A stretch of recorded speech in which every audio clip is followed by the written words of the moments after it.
In case you missed the news today, Sheffield Wednesday have suffered a further blow today. The preferred bidders, the preferred next owners of this club that's in administration, have today pulled out of the process because they weren't happy with some of the answers they were getting, and they felt the club had been overvalued. So they now don't even know, a lot of these players, what the future for the club holds. It's been a really, really hard season for Sheffield Wednesday. But if Norwich need a reminder that if your standards slip in the Championship, you can get caught out. Last time these two sides met in November, it was a draw. Norwich are one of the teams that have not beaten Sheffield Wednesday yet this season. That was under Liam Manning, and what an interesting week we've got, because Liam Manning's last two games as Norwich City head coach were Sheffield Wednesday away and then Leicester at home. And here we are with the same two opponents now for Philippe Clement to see how things have changed for Norwich City. And change they have, because if they win tonight, they'll go 8 points clear of the bottom three. Not job done, but you would really then feel that Championship safety was getting within reach. Changes made tonight by Philippe Clement. Starts with Stacey and Darling, and Wright and Magoma. It's Kovacevic in goal. Stacey, McConville, Darling and Fisher across the back. Wright and McLean in midfield.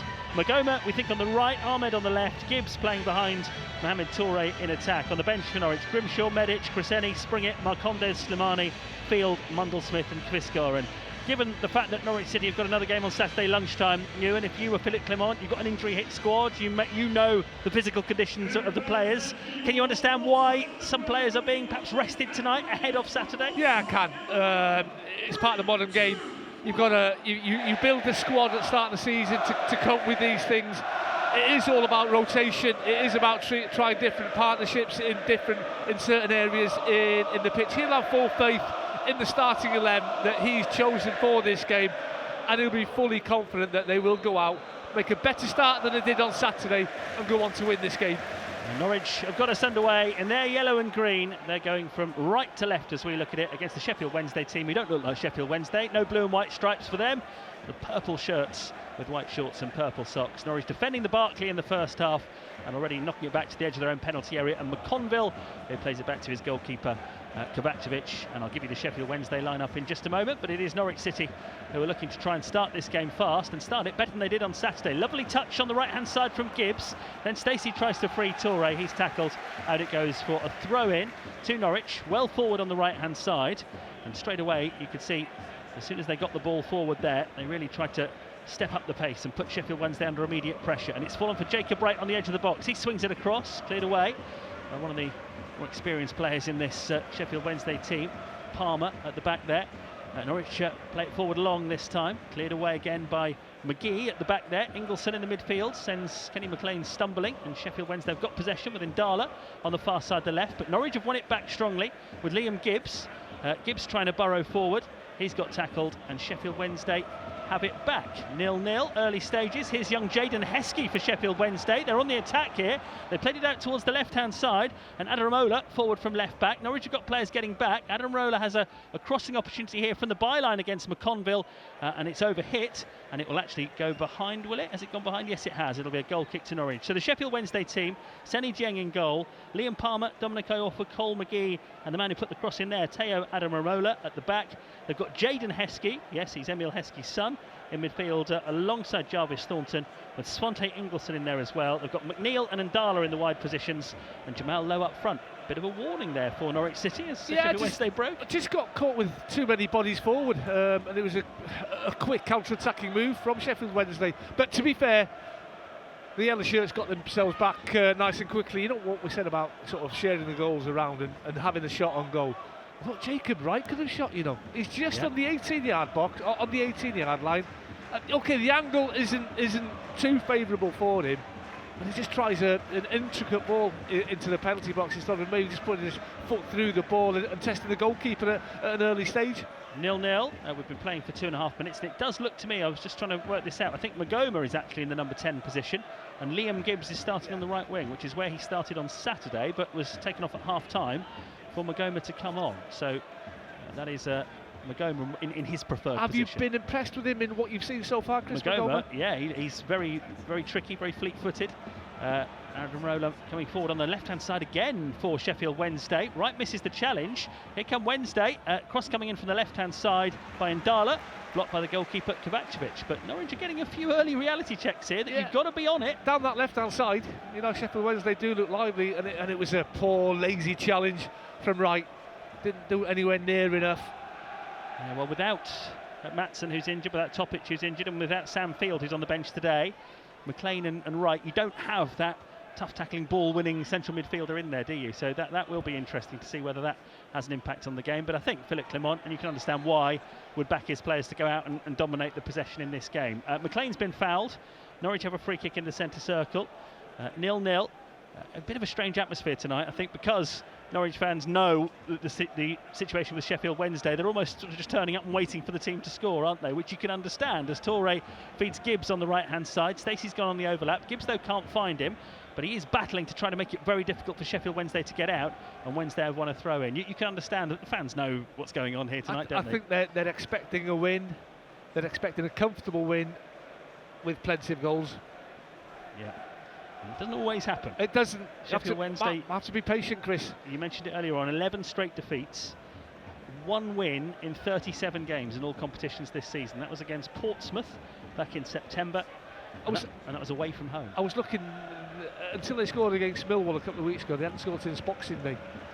That's the run, the type of run that they've been in. And they've got a lot of players missing through injury and suspension tonight as well.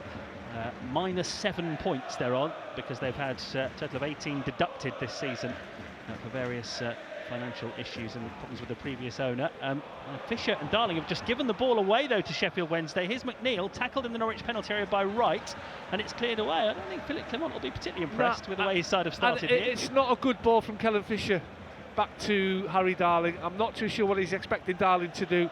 I mean, Darling probably could put his foot through the ball and clear his lines instead of having a touch, but Fisher just puts him under pressure, and that's the problem when you've got a right-footed player playing at left back.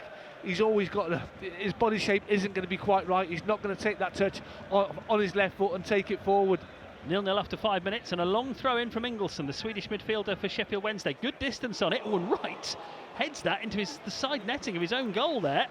Norwich not looking at all comfortable under the threat of Svante Ingelson's long throw. Sheffield Wednesday have a corner, and you would say it is the team already relegated who've actually made the better start to this game as they attack the Barclay end. Ingelsson now is going to come across to take the corner with his left foot from the right-hand side. Everybody back for Norwich City as they try to make sure that they keep a clean sheet intact. They started very poorly against Birmingham on Saturday, and they've been a little slow out of the blocks here. Ingelson's corner, swung in for Sheffield Wednesday. Goalkeeper punches it up in the air. Magoma's back defending. It's looped back into the Norwich box. Haven't dealt with it yet, Norwich City. It's looped back again towards the edge of the penalty area. Gibbs gets something on it. It's fallen for Ndala on the edge of the box, who fancies taking on Jack Stacey, but Stacey's too strong for him, wins the challenge. Norwich can now get out, and Mohamed Toure's gone sprinting into the channel on the right-hand side, and Stacey finds him. And Adamarola, oh, hang on, he's pulled up. This is a problem for Norwich City. Mo Toure chasing the ball down the right channel from Jack Stacey's pass. Adamarola came across and met him, and he's pulled up there, Toure, and looks in some pain, and this could be yet another injury to a Norwich City striker. I mean, once Jack Stacey got that ball, I'm looking at the movement from Toure, and I'm just hoping he hasn't done a hamstring there, because he absolutely sprints down that right-hand side. Defender does really well to stay with him, in all fairness, but it does not look good. No, Chris Garden's already script and ready. This is going to be an early change for Norwich City, who don't have Makama for the foreseeable future. Josh Sargent, of course, is on the verge of moving to Toronto. That deal expected to be complete in the next few days. Hasn't been confirmed yet. So a lot of pressure on Mohamed Toure to come and be the man up front for Norwich City, and he has lasted 7 minutes. And we were talking before the game, Ewan, about the wisdom of resting players and not overplaying players, and we've just seen what can happen there. Mohamed Toure, early on in his Norwich career, chasing the ball into the channel. He took a bit of contact from Teo Adamarola, who came across and went shoulder to shoulder with him. It wasn't a foul or anything like that, but he clearly I'm not sure he even pulled up before the contact, actually, seeing the replay, but he's going to come off here, isn't he, I think? Well, if there's any doubt, then yes, you have to take him off. You know, you'd rather miss this game than sort of keep him on and you make that injury worse. and you then run the risk of losing him for maybe 4 or 5 games. Well, Philip Clement is retreating back to his bench. He's got Quiscar and Stripton ready. And Norwich are going to need their Danish centre forwards here. He's got 5 goals so far for Norwich this season. He's only started 4 league games. And he did score against Sheffield Wednesday back in November. And he is going to be sent on very, very early in the piece here. By the time he's gone off the pitch, there's only 8 minutes gone. And that is another huge injury problem then for Norwich City, who do still need to get some points on the board to make sure they can pull further away from the relegation places. And the more strikers they lose, the more problematic that might become. I just looked, as soon as I could see there was a huge space in and behind the Sheffield Wednesday. I think it was a back 3 at the time. And so it was head down. He was just crossing the halfway line, and he absolutely sprinted down that right-hand side. And it's still early in the game, whether he's warmed up well enough in the warm-up. You know, you don't know. Well, so many injury problems for Norwich this season, and that's another one. McCann was likely to miss most of the rest of the season. Diallo, Jurasek, I mean, the list goes on. Ante Cianats as well, another centre forward, of course. If that is a hamstring, and it looked like it was, and if he has sort of torn it, then you're looking at 6 weeks. Yeah, and now Magoma's been tackled to the floor. That's a foul and a free kick for Norwich City. Young McNeil, who broke out of the defence to do it. Cole McGee, from a Preston player. It's only his 10th league appearance. Made his league debut in December, did McGee, and here he is now having to play in the heat of the championship battle. They've got another injury problem, Ewan. We've got another Norwich player down injured over on the far side. Is it Stacey this time?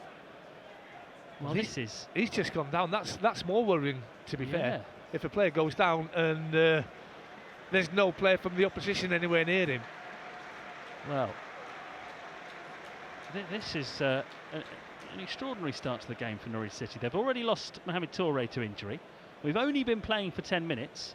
And now there is some concern over, it is Jack Stacey, isn't it, over on that far side? Yeah, Stacey, who's starting a league game for the first time since November, looks in quite a bad way here. It's his neck that they are moving from side to side. Now, Stacey is a player who's already had 2 concussions this season. So, and he spoke to us actually about how worried he was about that. Whether is it his rib, though? Is it they're sort of checking his neck area. They're rubbing the right-hand side of his rib cage. He's got what happened there? He fell down, played the ball, and then I think it is Ada Ramola again, isn't it? Who was involved in the Mohamed Touré incident? Who, with Stacey on the floor, has just sort of gone tripping over the top of him. No foul was given, but I think as he's gone over the top, he's caught him. No, it wasn't. No, it wasn't. But he was an honest attempt to play the ball. The ball had gone, and his momentum took him into Stacey. Down he went. But being someone who's sort of broke ribs and cracked ribs on more than one occasion, it can be painful. Yeah, well, this is Philip Clement is now on the side of the pitch, looking along the touchline, hoping for good news about his right back here. He's on his feet, a big puff of the cheeks. He will be desperate to stay on because, as I mentioned, he's not started any of the last 15 league games before tonight. And Norwich will be desperate to get him back on and back involved because they cannot keep losing players to injury. It's something we've heard about during the season, about the various internal investigations that are going on. They're trying to work out whether there's anything they can do to stop them. You do get injuries in football, it's inevitable. But it's been a running thing through this season. 0-0. What a bitty start to this game. Stacey, I think, is going to be okay to come back on by the looks of it. Norwich want to get him on over on the far side, which is better news. But the injury blow to Mohamed Touré means that it's a real lacklustre start to the game. Magoma's headed the ball on. Iorfa, who hasn't played himself since January, the Sheffield Wednesday defender, intercepts the ball, then gives it away. Norwich get Magoma into it, right edge of the penalty area, cuts it back for Ali Ahmed, who gets his shot all wrong, scuffs it into the ground, and the goalkeeper, Seny Dieng, can easily pick it up. It's really good play from Kenny McLean, initially down that right-hand side. He feeds Magoma, who's got the presence of mind, he's got the time to lift his head. He's only got one yellow shirt in the box, and that is Ahmed. And the ball across into Ahmed is absolutely perfection. He just gets the shot horribly wrong. Sorry, Chris. Well, Jack Stacey's managed to stop the ball on the edge of the Sheffield Wednesday penalty area, but Magoma can't get on the end of it. Stacey back in action and running at full pace there, trying to get onto Liam Gibbs' pass. So that's better for Philip Clement and for Norwich City, having seen that. 0-0 Norwich were with an injury hit start to the game though, and here comes Sheffield Wednesday with Ndala, who's on loan from Manchester City, trying to go between two Norwich players and getting brought down. He's already won at Carrow Road this season with Hull City. He was on loan there in the first half of the season, Joel Ndala, and Norwich couldn't get the ball off him there. Sheffield Wednesday will probably be encouraged by the way these first 13 minutes have played out. He did really well, didn't he? Nice close control, sort of dropped shoulders. It was meat in the sandwich, if you like. Got brought down, just took the pressure off his back foot and gave Sheffield Wednesday an opportunity to put another set piece into that Norwich penalty area. 0-0. Sheffield Wednesday in these purple shirts with the free kick aimed into the Norwich box. Too much on it, it's going to go behind for a goal kick. You talk about opportunities, well, what a chance now for Matthias Kvistgården, who's found himself behind Sargent, behind Makama, and now behind Touré in terms of being Philippe Clement's #1 striker. He didn't start this game, but he's on already, and he's got a chance now, Matthias Kvistgården, the Dane. 5 goals this season. He's only started 4 league games. Kellen Fisher with another poor ball forward there. Sheffield Wednesday have picked it up in the midfield through Thornton, but it's won back by Kvistgården, who certainly does work hard. Here's Ali Ahmed back inside his own half, and now it's with Harry Darling, Norwich centre-back. I think he's a different type of player as well, isn't he? Centre-forward to the ones that you have mentioned. In stature, he's not as big. I think he's still good with his back to goal. If you play the ball up to him, you know, he will get hold of it. You can trust him. I don't think he's got the explosive pace that the others have. He's had 1 or 2 injury problems as well this season, let's not forget. Here's McNeil for Sheffield Wednesday, 0-0 on the right-hand side. He floats it forward early. Jamal Lowe could be in behind Norwich here, and Ndala took it away from him, cuts it back from the right-hand side, and really he should have let Jamal Lowe race onto that, I think. It's gone behind for a goal kick. Bit of experience in the shape of Jamal Lowe, Jamaican international, former Swansea player, scored against Norwich in his Swansea days. You and all remember, I'm sure, watching him play for Swansea. Yeah, I'm just trying to think if he played at Swansea the same time as Harry Darling. I think he might have left to go to Bournemouth before Darling signed. He was with Jack Stacey and Emi Marcondes at Bournemouth, so there shouldn't be a surprise. Now Stacey's been dispossessed by Ingleson, and Sheffield Wednesday look to get Ndala involved in the penalty area.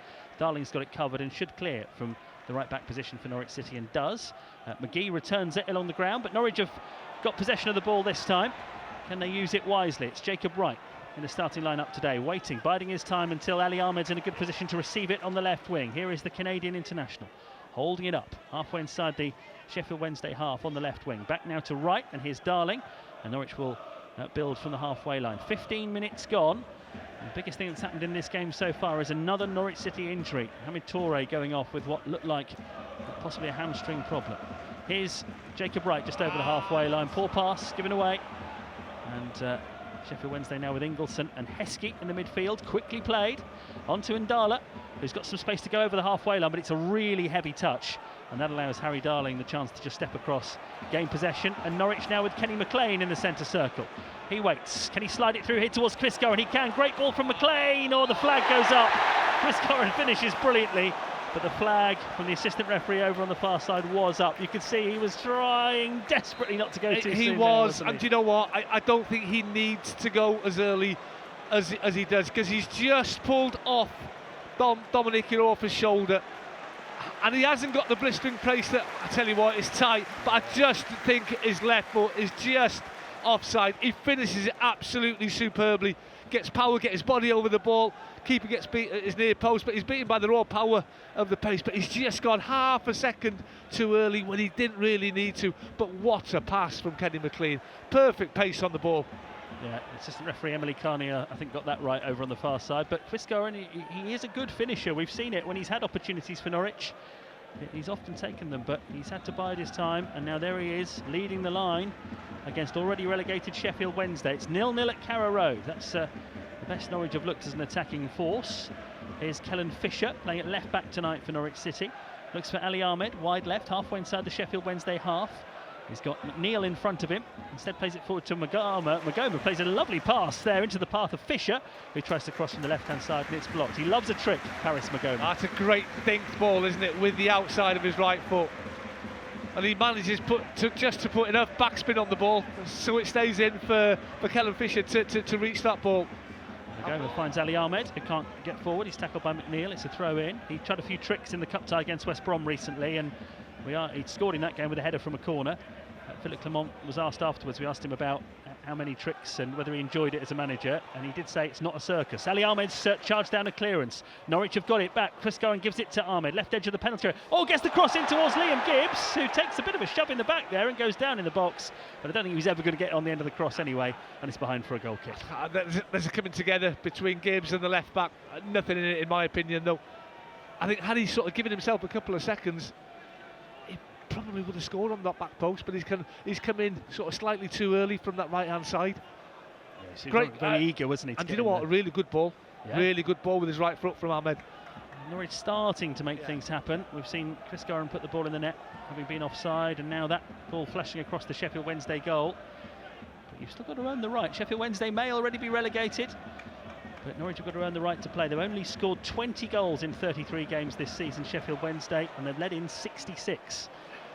The next highest is Leicester, who have let in 54 now, because they let one in last night. So that's the difference this season. Here's Magoma for Norwich City, trying to get them going. Strong play. He appeals to the referee that he was being dragged back, and the referee, Ruben Ricardo, has given it, and Norwich have a free kick on the right-hand side. I think Thornton just gets himself in a dilemma, in a bit of a problem. He's too tight on Magoma. Magoma's far too strong for him. He can feel him. He can turn in one movement as he receives the ball. And there's a clear tug on his shirt. 19 minutes played. Norwich City 0, Sheffield Wednesday 0 at Carrow Road. And the game yet to really come to life. Norwich, I think, have been knocked off their stride slightly by that early injury to Mohamed Toure. But they've got a free kick now on the right-hand side. An opportunity for Jacob Wright to put some quality into the penalty area. There's the delivery. Darling's up with the header, but has just been beaten to it. Scrambled away by Sheffield Wednesday. Ali Ahmed collects on the left wing. Plays it back into the midfield now where there's room for Kenny McLean. Every Wednesday player back behind the ball. McLean angles the pass out towards Darling, who heads it into a dangerous position. Chris Goran chests it down, tries a shot, which is deflected wide. And it's a corner. It didn't quite sit up that for Chris Goran, but it was a lovely inventive effort at goal. Once again, Kenny McLean right in the thick of things for Norwich. Great ball to pick out Harry Darling. Darling can't get a header on goal, but what he can do is knock it down. Is it Chris Goran? It's just like saying Chris Goran, isn't it? Yes, it is. I think that's what I'm going to say. Yes, it is. He's in the penalty area, and we've got a corner to Norwich. 0-0, 20 minutes played. McConville forward, Darling forward. Chris Goran's in there as well. It's a low corner. McLean helps it on. Darling's shot. He's hit his own teammate. Gets another go. Oh, and he's dragged it wide. Harry Darling is the one Norwich centre-back to have got a goal this season. That was back in August. 2 bites at the cherry there. And I do think it hits Chris Goran as well. And do you know what? If it doesn't, I think that's 1-0 to Norwich. He did once, Harry Darling, when he was with MK Dons, he did once get double figures for goals in a season. So, you know, it's a route to goal that you can't.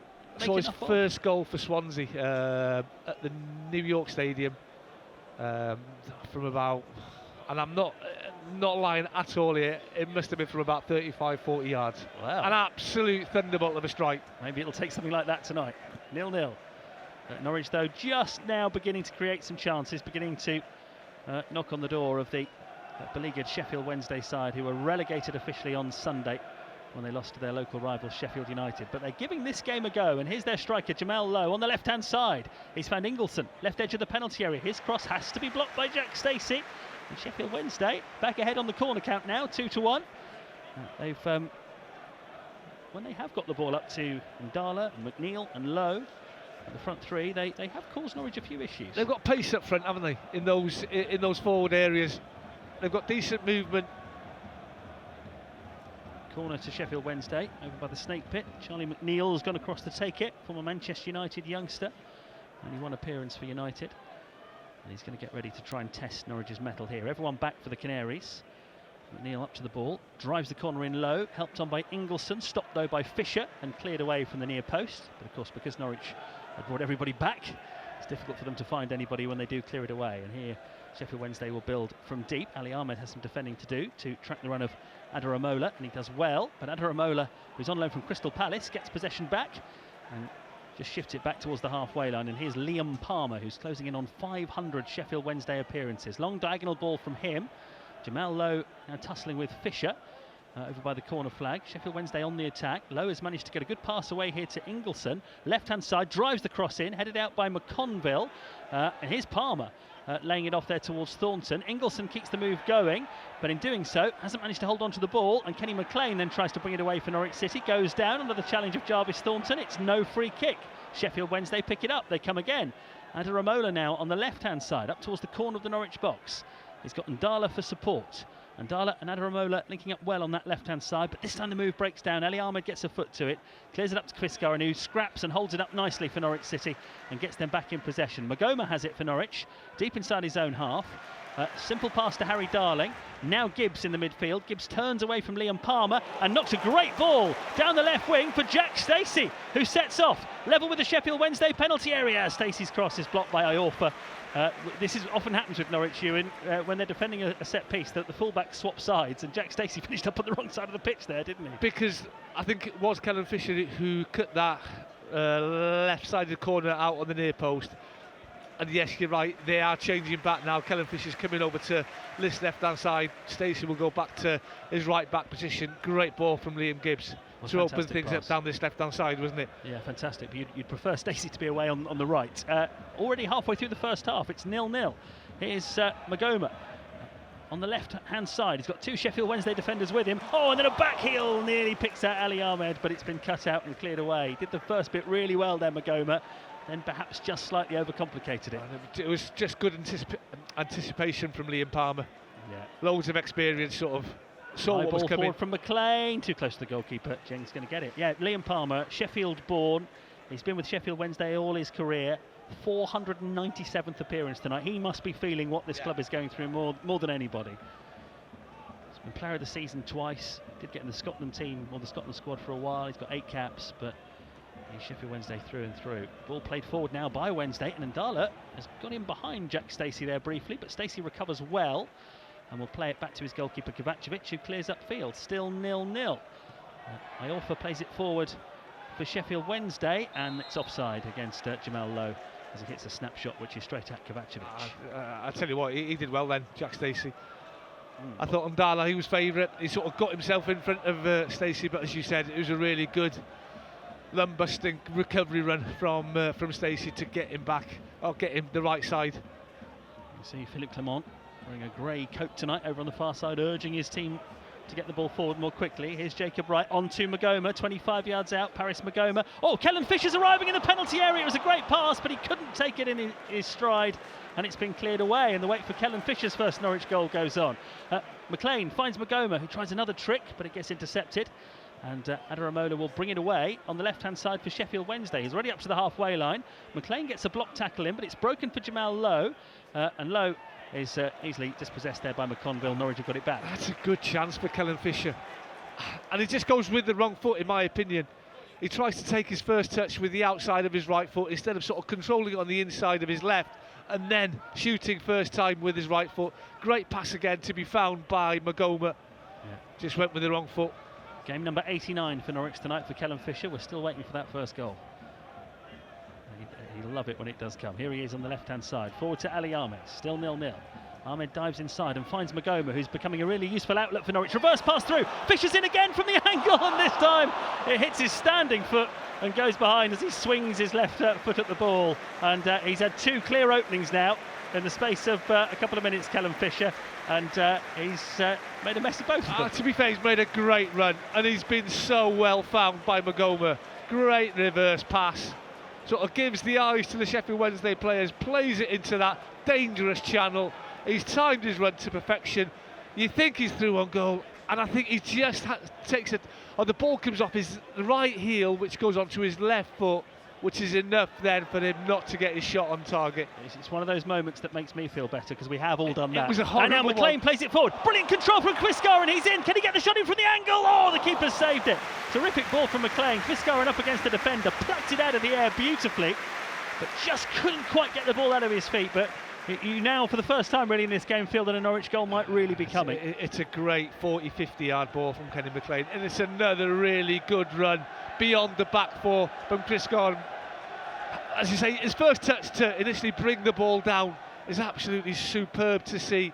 Gets plenty of power in the shot. Angle is slightly tight forward, and then as a defender as well, getting back to close him down before he gets the shot off, but which he eventually does. Norwich are finding their stride knocking now. on the door here, Chris. 0-0. Here's Gibbs on the right wing. Gibbs beats his fullback brilliantly. Now, can he get the cross in? Cuts it back to Magoma. Magoma beats his man into the 6-yard box, and it's blocked and goes behind for a corner. Still 0-0. It's taken, I think, the blow of that Mohamed Touré injury just knocked Norwich off their stride. But here we are, 28 minutes in, and now Norwich, it feels like, have really got control of the game. They're turning the screw. You just get the sense that it's only a matter of time before Norwich open the scoring here. They are knocking on the door. They are putting pressure on that Seny Dieng goal. But you've got to get the job done, and they haven't got it over the line yet. Corner. Still plenty of time left in the game, of course. 28 minutes gone. And watching Jacob Wright just move one of those cases of drink as he gets ready to lift the ball in from the corner. Harry Darling attacks it, but it's headed away before he could get there. It drops for Ali Ahmed on the edge of the penalty area.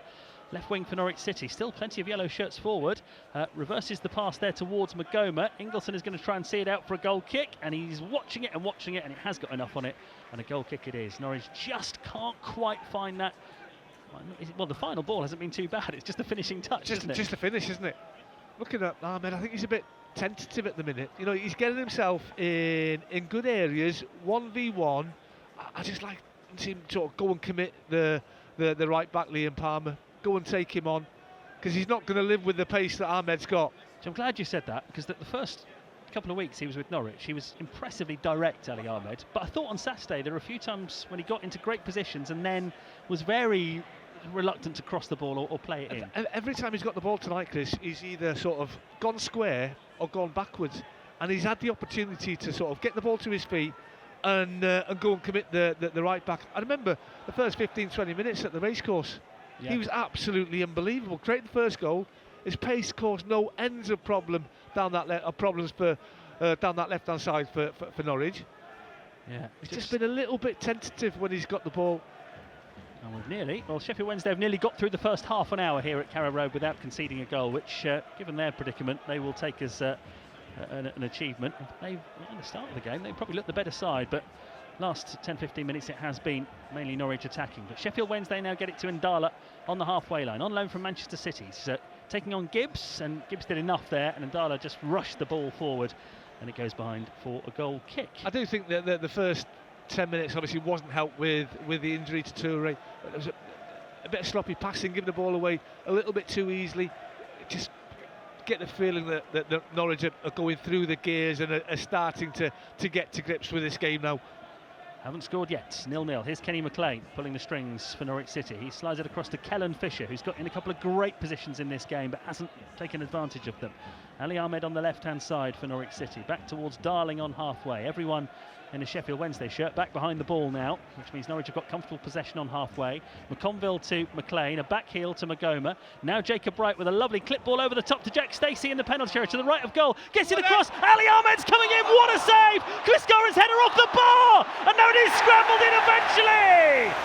I think Chris Goran got the last touch. They did their best not to put that in, Norwich City, but the third bite of the cherry leads to the opening goal, and it is Norwich City 1, Sheffield Wednesday 0. Chris Goran just about bundles the ball over the line. He gets the final touch. Ahmed should have scored. Great play between I think it's Kenny McLean and Magoma in that right-hand channel in the penalty area. They have been knocking on the door, and it's finally come. Is it Stacey that pulls the ball across? Stacey pulls it back. That's a magnificent save from the goalkeeper, Dieng. I do feel sorry for him. And then I think the first header from Fisgan hits the bar. It falls so kindly for him. Good play by Stacey. Puts the ball into a dangerous area.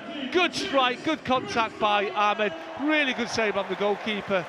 But where you want your centre forward, following in. Yeah, it takes 2 attempts, but it doesn't matter. The second one's got in. Well, Sheffield Wednesday surrounding the referee, they weren't happy. I'm not quite sure what they saw in there, but it was a real scramble. The Chris Goran header looped it onto the bar, then, Ingleson gets there, and it actually gets the ball before Chris Goran, and I think he's appealing he was pushed in the back, but I don't think he was. I think Chris Goran just put his head in and nodded it in. Absolute minimal contact. He's put his head over his left shoulder. There's no contact whatsoever. It is 1-0 to Norwich City. And that's you'd have loved that goal, wouldn't you? In a proper striker's goal. I tell you what, give me 10 of them a season. I'll be happy. They all count. And Norwich, well, the first one was actually a really good save from Seny Dieng, because I thought Ali Ahmed should have scored. Then Quiscoren, lovely looping header, hit the bar. And now here come Norwich City with Magoma through the middle. They've got Quiscoren in again. To the left of goal, he's looking for an option. Oh, plays it across, it's cut out by a defender and cleared away. Perhaps could have been a bit more selfish there, Quiscoren. He scored a minute ago and gone himself. I just think his first touch wasn't what he wanted to be. His first touch sort of takes him away from goal and sort of closes the angle down, which means that he's got to try and find a yellow shirt in that penalty area. But the build-up to the goal, I mean, Kenny McLean's sort of little bit of trickery, outstanding, and then Jack Stacey, 2 or 3 touches, good ball across. And it had been coming. You could sort of sense it, couldn't you? Been knocking on the door. It was that goal would have been at home in the Six Nations, wouldn't it? It was one of those sort of pushover tries where you just got a pile of bodies under the post. Don't talk to me about rugby, Chris. No, all right? Well, or me really. It's not been great for either of our nations, has it, so far? Norwich have got the goal. A bit of a pushover try for Matthias Quiscoren, we'll call it, after 31 minutes to give Norwich City the lead. Most of his goals have been away from home. It's a bit of a collector's item that he scored one at Carrow Road, and he just about managed to prod it in from very, very close range after Ahmed's shot had saved and Quiscoren's initial header bounced back off the crossbar. 1-0 to Norwich, but Sheffield Wednesday now with Adaramola coming forward. Clipped there by Liam Gibbs. Free kick to Sheffield Wednesday over on the far side there left. That's just a needless free kick to give away. I just think that's a lack of urgency to get yourself back. A little bit of laziness as well from Liam Gibbs. Yeah, it was a clear trip, wasn't it? Yeah, and it just gives Sheffield Wednesday a little bit of a breather from all the defending that they do. It gives them an opportunity of another set piece in the final third. Yes, it's right on the touchline. The 2 big central defenders, they'll come up from this set piece. It's just not needed. 11 minutes to go to half time. Norwich 1, Sheffield Wednesday 0. Great to have Ewan Roberts watching this one with us.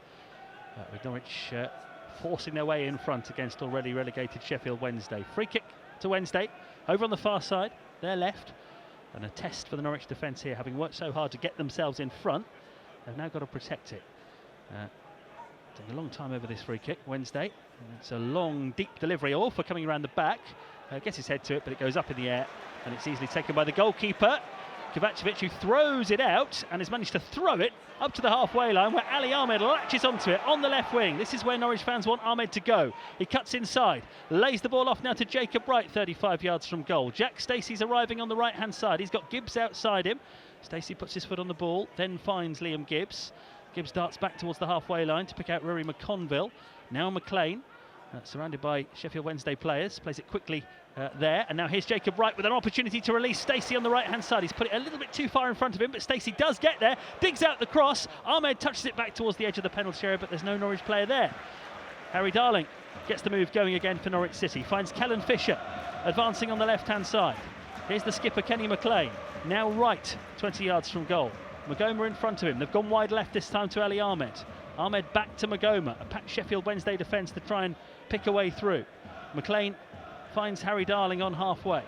Now it's Wright, who's got the pass away to Stacey. Gibbs takes a touch. Norwich building and building here. Gibbs being put under pressure by Ndala. It's a good battle between those two, and Gibbs in the end decides he's better off settling for a throw-in. Yeah, good patient play, good possession. Just in the end, Gibbs just sort of maybe took one touch too many, and his body position wasn't quite right when he received that ball. Should have got on the half turn. Had he done that, he might have been able to have a touch with the inside of his left foot and carry that ball towards the Sheffield Wednesday penalty area. Here's Darling in the centre circle for Norwich City, who lead 1-0. Fisher along the left-hand side to Ahmed, who's been tackled, and then McNeil picks up the ball and runs it straight out of play when he had a great chance to clear the danger for Sheffield Wednesday, perhaps turn Norwich round a little bit. Don't forget Canary Call with Ewan Roberts and Rob Butler. We're on the air until 10:30 tonight at full time. Jacob Wright plays one forward for Norwich City. Quiscoren helps it on, wins the header. Ahmed chasing it forward on the left-hand side. It's put out of play there by the defender, Heskey, the midfielder Heskey. You play with his dad. I did when his dad was, I think when he was 17, made his debut for Leicester. He scored. Emil Heskey, great Emil Heskey, his first ever goal was as a 17-year-old on this ground for Leicester, and now his boy is playing for Sheffield Wednesday, on loan from Manchester City, Jaden Heskey, getting a taste of, well, the reality of senior football. He'll learn a lot from his loan spell at Sheffield Wednesday. McLean and Wright doing really well to link up on halfway. Darling now quickly sprays the pass towards Ali Ahmed on the left-hand side. He cuts in, gives it to Jacob Wright. Now Magoma in the number 10 position, turning Iorfa inside out, darting into the penalty area and scoring a lovely, lovely goal. That was brilliant from Paris Magoma.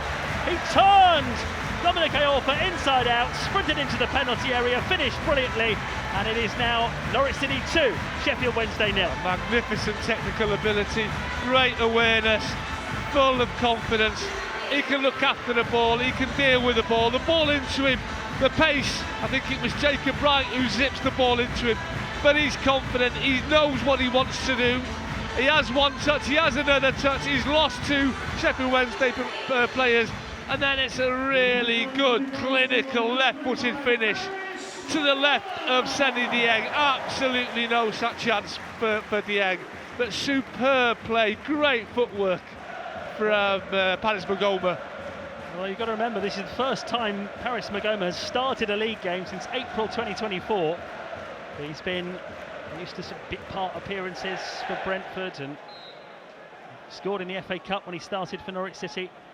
And now he's scored in this one as well. That was a really, really good goal, and you can see why he's a player that Norwich fans are excited about, why they wanted him in the team tonight. I didn't know too much about him, Chris. I know that he had a really successful... hang on, McConville nearly embarrassed his goalkeeper successful there. Period on loan at Bolton. He was described as one of the best attacking midfielders in League One a couple of years ago when he went there on loan. And you want players to go and express themselves. You know, yeah, he's full of tricks. Maybe one trick too many at times, but you don't want to take that out of his game because he wouldn't be the same player. Do it in the right areas, don't do it in the wrong areas. But the way he sort of looks after the ball, comfortable with the ball with either foot, and just when the opportunity came to shoot, such a clinical finish. He might get another one here because Sheffield Wednesday have given it away. Ali Ahmed is dribbling it through the middle, lays it off to Paris Magoma, who's just scored once, edge of the penalty area. Magoma curling shot just wide. Not far away from a second goal there, Paris Magoma. Paris Magoma's brother, Jacques Magoma, used to play for Sheffield Wednesday. So I'm not quite sure what his feelings are about his former club, but he's got one over his brother's old club there, and now he's got that one. He really looks in the mood, doesn't he? We can see what he wants to do. We're right behind him when he takes that, when he just opens his body out. You can see he just wants to sort of curl that ball with his right foot, once again to the left of Dieng. Just narrowly past the post, sorry Chris. With 5 minutes from half time, it's taken a while, but this game is now panning out the way Philippe Clement would have wanted it. Yeah, absolutely. Get it won by half time. As you say, it took a little bit of time, took a bit of warming up. Wasn't helped by that early injury to Toure. But after that 20-minute period, I think Norwich started putting their stamp and the mark on the game. And that is the big concern for Norwich City. Today, Mohamed Toure only lasted 8 minutes. He went off with what looked like a hamstring or a groin problem, and it looked nasty. So Chris Curran has come on and scored the first goal, and then 7 minutes later, Paris Magoma has got his second already of his Norwich career. And it's given Norwich City a bit of breathing space. They lead 2-0 against the Sheffield Wednesday team, whose relegation fate has already been sealed. Here's Palmer. Norwich win this one tonight, as they would expect to go on to from here. They'll be 8 points clear of the relegation zone with 12 games to go. They'll be on 42 points. You feel they'll need more than that to stay up, but that's a healthy gap at this stage of the season. It is. I mean, I've always said 50. I think that's your target at the start of the season in the Championship. Get to that 50 points and then build on that. Possibly won't need 50 this year. No, but just get it just in case. A couple of seasons ago, Birmingham went down with 50, didn't they? So it is usually enough, yeah. And especially with the low points tally of Sheffield Wednesday at the moment, Oxford, you would think that 50 would be enough. But when you think as well, three of Norwich's next 4 games, not including the Cup, are away from home. Yeah, and they've got to go to Leicester on Saturday lunchtime. Join us from midday on BBC Radio Norfolk for that one. Leicester under new management, Gary Rowett, 2 points from his first 2 games in charge. Of course, they are in a slightly false position because they've had 6 points deducted, but they are in the relegation zone. West Brom sacked their manager, Eric Ramsey, last night. He didn't win any of his 9 games, only had 9 games as West Brom manager. 2 of them were against Norwich, lost both of those. And it's now Sheffield Wednesday free kick on halfway. McNeil aims it high towards the Norwich penalty area, headed across by Iorfa, and it's a stretching Harry Darling who clears it away, and had to as well. Now Magoma has possession on the edge of his own penalty area and does just launch it up the field to clear Norwich's lines. And that's what I like. There, 2 yards outside his own 18-yard box, no tricks. Get that ball cleared, let the rest of the team push up. I don't think if you've had a Philippe Clement stare, you would dare try a trick in that area of the pitch. Now, Ndala's just kept the ball in play on the left-hand side, caught Norwich napping a little bit. Here comes Sheffield Wednesday. Ndala gets into the penalty area. Kovacevic comes to meet him. The ball's spilled out and run free. Norwich have just about cleared for now. Just switched off for I think they thought it was going out of yeah. play for a throw-in, and Ndala didn't give it up. Here's Jarvis Thornton, the 20-year-old, Barnsley born. It's only his 7th league start. So many of these young Sheffield Wednesday players have been thrown into regular first-team action earlier than they otherwise would have been. Here's Quisgarin now, sent to chase the ball out on the right-hand side, putting Iorfa under pressure, doing a good job. He's fouled him, but it's a soft one, and just letting Iorfa know that he's there. He's appealing to the assistant referee there, Quisgarin, saying that it wasn't a foul, but I can see why it was given. We've got 90 seconds to go to half-time. Norwich lead Sheffield Wednesday by 2-0. Tyus Quisgarin on as a sub already, and he scored the first. Paris Magoma with a lovely finish for the second to give Norwich City an element of control as Sheffield Wednesday go long. Fisher cuts it out, neatly done. Heads the ball back to his goalkeeper, who's got time to give a quick round of applause before dealing with the ball at his feet. Vladan Kovacevic, who would love a clean sheet tonight. He's only conceded 4 goals in his last 5 appearances, Kovacevic, which is a far cry from how leaky Norwich were at the start of the season. Remember, they only had 9 points in the middle of November. And if they win this one, they'll have 42. Given away there by Ali Ahmed a bit clumsily. Charlie McNeil's just run the ball out of play, though. He had the chance to get at Norwich there and punish Ahmed for the mistake, and he couldn't take it. Jacob Wright, edge of his own penalty area. Slide rule pass towards the right wing, and Jack Stacey, who thankfully has recovered from that early knock he took in this game as well. He's got Gibbs outside him, and Stacey's continued his run, and Gibbs gives it to him now. Crossing opportunity for Jack Stacey. Curls it in nicely. Quisgarin jumping, just couldn't get above the ball. And Sheffield Wednesday with McNeil will clear the ball up towards the halfway line. Lovely touch from Jacob Wright. Can he get to the second ball? Oh, he doesn't need to because McLean got there, but he was eased to the ground by Ingleson. No foul given. Sheffield Wednesday have a chance to break through the middle here with Jarvis Thornton. He's 35 yards from goal. McLean closing him down, and McLean does enough to put him off. And when Thornton releases the ball, it's picked up by the goalkeeper. And Norwich do not stand on ceremony. Kovacevic bowls it out, and Norwich look to go again. Stacey can't find a way forward, though. So plays it back to Gibbs, and you saw Thornton there, went down. He was disappointed that he hadn't got the pass right, and before he could pick himself up, the ball was back past him again. There was a chance of another counter-attacking move from Sheffield Wednesday, but I think he takes his eye off the ball at the most important second, and the opportunity's gone. And Jack Stacey, he saw the run of Quisgarin straight through the heart of the Sheffield Wednesday defence, but once again he'd gone a little bit too early, and had Stacey sort of plaster that ball up towards him, he'd have been caught offside. So Stacey doing the right thing, just recycling the ball, keeping possession. Norwich leading by 2-0 here against the bottom club Sheffield Wednesday. 5 minutes of first half injury time. Not surprised given the lengthy treatment for Toure and Jack Stacey. Here's McNeil on the right-hand side for Sheffield Wednesday. Curls it forward early there, looking for the run of Lowe, who controls in the Norwich box, but then it's cleared away by Harry Darling up towards the halfway line. Slightly loose touch there from young Cole McGee, but Liam Palmer is wise to it and gets it back to his goalkeeper, Seny Dieng, who's joined on an emergency loan from Middlesbrough last week. He's the 6th different goalkeeper Sheffield Wednesday have had in the league this season. Plus, Liam Palmer, the captain, had to go in goal during a game as well. So if you include that, 7 goalkeepers in a season. I mean, whichever way you look at Sheffield Wednesday's season, it's been extraordinary, isn't it, for all the wrong reasons. Here's Thornton from deep for Sheffield Wednesday. Brings the ball into the centre circle and spots the opportunity to float it out towards the left wing. Good pass to Adaramola, who lets him down. Took his eye off it, really poor. Lets it run under his foot and out for a throw-in. And he's got a chance there if he can just have a better touch, because Norwich are far too sort of narrow defensively. Jack Stacey's come in from that right-hand side. He's touched tight to McConville. And that's why there's so much space down that Sheffield Wednesday to manoeuvre that ball down there. Yeah, Adaramola is on loan from Crystal Palace. He spent the first half of this season on loan at Leyton Orient. And I think he was already thinking about what he was going to do with the ball, but he's made amends there. He's powered past Liam Gibbs and taken the ball off him, and Gibbs has dragged him back. It's not the first time Norwich have given away a bit of a soft free kick, and which has been taken quickly, and this time Gibbs tackles well against Adaramola, and it will be a Sheffield Wednesday throw-in, level with the Norwich penalty area. Now, we saw a long throw-in from Svante Ingelsson at the start of this half cause a bit of concern in the Norwich box, and I wouldn't be surprised if that's what they do here, this time from the left, Ewan. I mean, that ball, is it Ingelsson? Yeah, it is, yeah. Yeah, the two centre-halves have come up again. Palmer's sort of joined in that 6-yard box.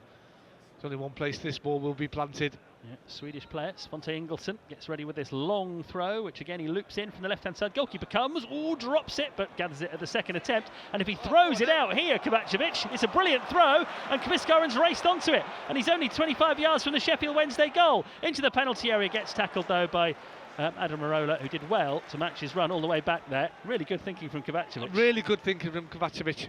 You know, that's twice now he sort of turned defence into attack. But top-class defending from the left back there. Yeah, he was the one with the pace, Adaramola, to get back and just make sure that Kviskoren couldn't get properly into a shooting position. Norwich lead 2-0. We've had 3.5 minutes of stoppage time.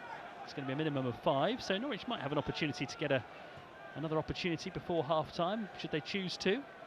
Jacob Wright hits a firm, crisp pass over to the right wing and picks out Jack Stacey. On the front foot here, the Norwich right back, infield to Jacob Wright, halfway inside the Sheffield Wednesday half. Fisher to his left. Fisher pushes it up further along the left-hand side to Ali Ahmed. Ahmed back to McLean, the skipper. McLean finds Fisher on this left wing. Ahmed now tees McLean up on the left wing. Norwich keeping the ball nicely, and they've gone back to the halfway line, and Harry Darling. No need for Norwich to force the issue, they're 2-0 up. Just knocking it around at the moment in Sheffield Wednesday territory. Here's Wright, just inside the Sheffield Wednesday half. Back to Jack Stacey. Stacey's managed to manoeuvre and has found a bit of room here, but he's not quite sure what to do once he's got in that room. I tell you what, Amma's made a great run as well. He's cut in from this left-hand side. He's making a darting run right through the middle and the heart of Sheffield Wednesday's defence. But the pass didn't come. McLean to Ali Ahmed, back towards Kenny McLean, who was caught there by Heskey. Referee's played advantage because Kellen Fisher's dribbling the ball into the penalty area. His shot is dragged wide, deflected wide. There'll be a corner to Norwich City. I tell you who does really well there is Ahmed. He makes a really good run. He attracts two Sheffield Wednesday players with the run that he makes, which sort of opens the path out for Kellen Fisher. He's desperate for that first goal, Chris. Feels like there's a little bit of mist rolling in, doesn't it, off the river here? Do you think? It's not. I think it's always worse than the lights, isn't it? Yeah, it does. You can just feel it. It's not any problem or anything. I still haven't got a coat on. No. I can't believe it. Here we are, getting towards March. Spring is nearly springing at Carrow Road, and Norwich are 2-0 up. Last minute of the first half. They've got a corner. Can they get a third goal? Someone's waving a bright yellow flag in the river end, just behind Jacob Wright as he delivers this corner in, deep towards the far post. He's got far too much on that. And it goes behind for a goal kick. And there ends a first half that has just about gone the way that Philippe Clement would have wanted it to. It took a while for Norwich to get going. The big problem they've had, the big blot on that first half, is the very early injury to Mohamed Touré, Norwich City's in-form centre-forward, who only lasted 8 minutes in this game. He sprinted after a pass forward from Jack Stacey and pulled up with what we can only assume could be a muscle problem. And we'll see what we can find out about that after the game. So that is a big worry for Norwich City. They've lost yet another striker. Without Touré, though, they have got 2 goals. And of course Kviskoren. It's an interesting one because it is Paris Magoma who's not come out for the second half.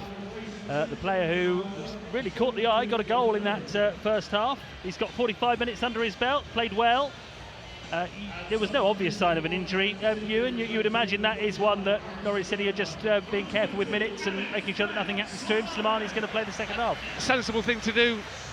2-0 up against the bottom side in the division. You don't want to risk any more injuries. The list is getting longer and longer by the day.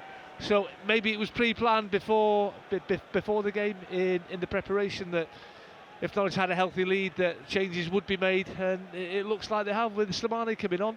Yeah, and you've got a player as Jamal Lowe could be in for Sheffield Wednesday here. No, he's offside at the start of the second half. They've made a change too. They've taken off Iorfa, the defender, who is only playing his first game since the 4th of January. Joe Emery has come on, an 18-year-old. He's made 5 appearances. All of them have been this season. It's only his second ever appearance in the league. And it looks as if he might go and play at right back, possibly. as the ball. And then Liam Palmer will just go and slot in at centre half. Yeah, because you can't have an 18-year-old playing alongside McGee, who's only 20, can you, at the back against Norwich City? So you can understand why Henrik Pedersen has done that. But it's 2-0 to Norwich City. Revised lineup then: Norwich, Kovacevic in goal, Stacey, McConville, Darling and Fisher at the back. Right, McLean in midfield with Gibbs playing on the right. Slimani now in the number 10 position. Ahmed on the left-hand side, and Kviskaren up front. Sheffield Wednesday, give you their side in a moment. Here's the young defender McGee playing it up towards the halfway line, where it's gathered by Ndala, who was very fleet-footed in the first half, just sometimes a little bit erratic with his touch, but a player that Norwich at times, he looks like he could open Norwich up. But I think he's a little bit lazy. I don't think he does the defensive side of a winger's job, and that's why I think Gibbs and Stacey look very, very lively. I mean, Stacey got sort of beyond the left back on so many occasions and put really good balls. I think the goal came from that type of situation. Yeah, he's looked decent going forward as Ndala, full of honest endeavour, pace, directness, but he hasn't sort of helped his left back at all. Is McLean for Norwich City, deep inside his own half. Norwich lead 2-0. They are attacking the Barclay end of Carrow Road in this second half, and they're yellow and green. Sheffield Wednesday, purple shirts, white shorts, purple socks. They've got Dieng in goal. It's now Emery at right back, with Palmer and McGee in the centre of defence, and Adaramola at left back. Heskey, Thornton and Ingleson the midfield three. As Ingleson's been bundled over there, Sheffield Wednesday have been given a free kick in a dangerous position. McNeil and Ndala in the wide positions, Jamal Lowe up front. Bit clumsy that from Norwich, a little bit needless. And Sheffield Wednesday have been given some encouragement here. A free kick not far outside the right corner of the box as they look at it. And this is an opportunity for Sheffield Wednesday to send some players forward. They have only scored 20 goals in 33.5 league games now this season. So they may need to take an opportunity like this. A free kick not far away from the corner of the box. Norwich 2-0 up, trying to organise themselves defensively. They've got everybody back in the penalty area. Free kick delivered into the box and headed away firmly by Kenny McLean. Norwich now clearing the penalty area, trying to make sure the ball doesn't come back into it. It's a great header from Slimani, former Sheffield United player, of course, coming on against Sheffield Wednesday. And Ndala sweeps up and gets it back to his goalkeeper Dieng, who passes it out to Adamarola, the left back. Tracked down well there by Slimani, who's been in good form himself recently. 4 goals in his last 8 games. Be a really interesting call on Saturday at Leicester to see whether Slimani starts in that number 10 role or whether Magoma has done enough to force the issue in the eyes of Philippe Clement. One area of the team where he's got a decision to make. Could you play Rob's favourite formation and play the two of them without a number 9? Well, you could, or maybe more likely. Shaking his head here. Maybe more likely, Magoma could play wide right. He came on there on Saturday. That might be a way of getting them both into the team. Canary call after the game. Already looking ahead to what you might be talking about with Ewan Roberts as the ball goes back to Vladan Kovacevic. He passes it out to Jack Stacey. Norwich lead 2-0. And the right back Stacey goes back to his goalkeeper Kovacevic, who will right-footed launch it up the field. Do we have to put a ban during Canary call, Ewan? Is there a fine for anybody who phones up and asks you if you've still got your boots? Because you know what it's like. Absolutely, at 57, they're well gone. when Norwich need a striker, I bet someone will ring in Canary call and say, "What about you, Ewan? Are you fit for Saturday?" Long ball forward from Sheffield Wednesday. McConville stoops to head it down, but not away. Here's Jamal Lowe for Sheffield Wednesday. Plays the ball into the penalty area. Norwich could be in a bit of trouble here, and it's a really important block, and that takes it wide of the post. Callum Fisher sprawling there in front of McNeil to deflect the ball away and behind, but Norwich a little bit slow out of the blocks in the first half, and the same thing's happening in the second half. Jamal Lowe doesn't get closed down, doesn't take the shot on. He knows where Charlie McNeil is. That's an absolutely magnificent challenge. That's a great block from Callum Fisher. For me, Chris, that's as good as scoring a goal, what he's done there. Because if he doesn't put that challenge in, Sheffield Wednesday score. Fantastic block from Callum Fisher, really, really good. And now it's a Wednesday corner. 5 minutes into the second half, Norwich lead 2-0. Ingleson, with his left foot from this left-hand side, will play it into the Norwich penalty area. There's the delivery. It curls towards the far post. Wednesday win the first header.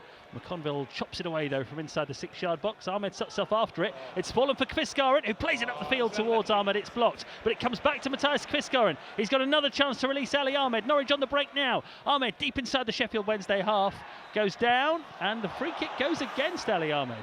Maybe for picking the ball up as he hit the deck. I mean, Kviskaren's really unlucky. He's got to play that ball first time. He can see that Sheffield Wednesday is stretched. He can see that Ahmed's made a darting run. He's got to get beyond the back three. If that ball goes through, to Ahmed, then he's through on goal and hopefully putting Norwich further ahead with their third, but the pass gets cut out.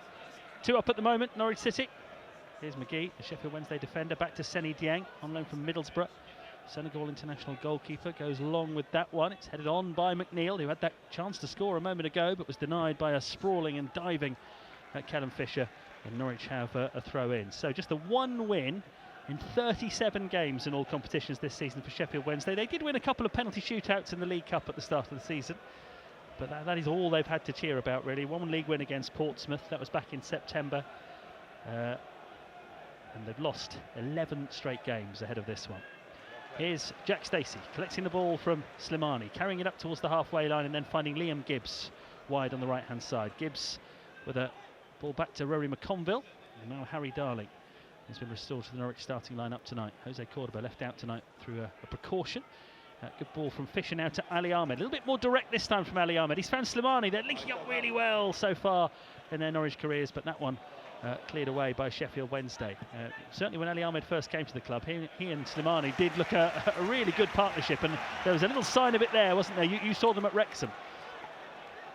I mean, he started so well in the first 15-20 minutes up at the racecourse. Looked so lively, looked so quick. I'm not sure if it was Kabore who played against him. Right, nicked the ball, found Kvistgaren. Great turn from Slimani, but it just ran away from him into the penalty area and the goalkeeper picks it up. Nearly came off, didn't it? He knew where the gap was. He knew that Kvistgaren had come out of that centre-forwards position. There was a space in behind that. He sort of turns and receives the ball in one movement. Just slightly heavy with his touch, but very unlucky from Ben Slimani. And Jamel Lowe picks up the ball, and he'd come from an offside position, so Norwich City will get a free kick from the halfway line, taken by Darling. Kenny McLean urging Norwich to move the ball quickly here from the free kick. I think a third goal now would absolutely kill the game off for Norwich City, you would think. Here's McConville, snaking his way through the centre circle, finding Harry Darling. Darling now on to Kenny McLean. City skipper pauses and then finds Jacob Wright, knocked back again to Harry Darling. And here's McConville. Slightly heavy touch from McConville, but no one's close enough to him to capitalise, and so he can recover and find McLean. Lovely little side step from McLean. He's away now into the path of Kvistgaren, who catches up with it in the penalty area to the left of goal for Norwich City. Matthias Kvistgaren digs out the cross. It's curling there for Slimani, who just couldn't get underneath it. And behind it goes for a goal kick. He had an earlier opportunity to play in Ali Ahmed, but I don't think he realised there. Kvistgaren went for a dinked cross that Slimani couldn't quite get on the end of. I think he could have gone himself. It was a similar sort of position where he went a little bit too early in the first half, but rifled a left-footed shot past the goalkeeper. But this time he sort of turns the chance down.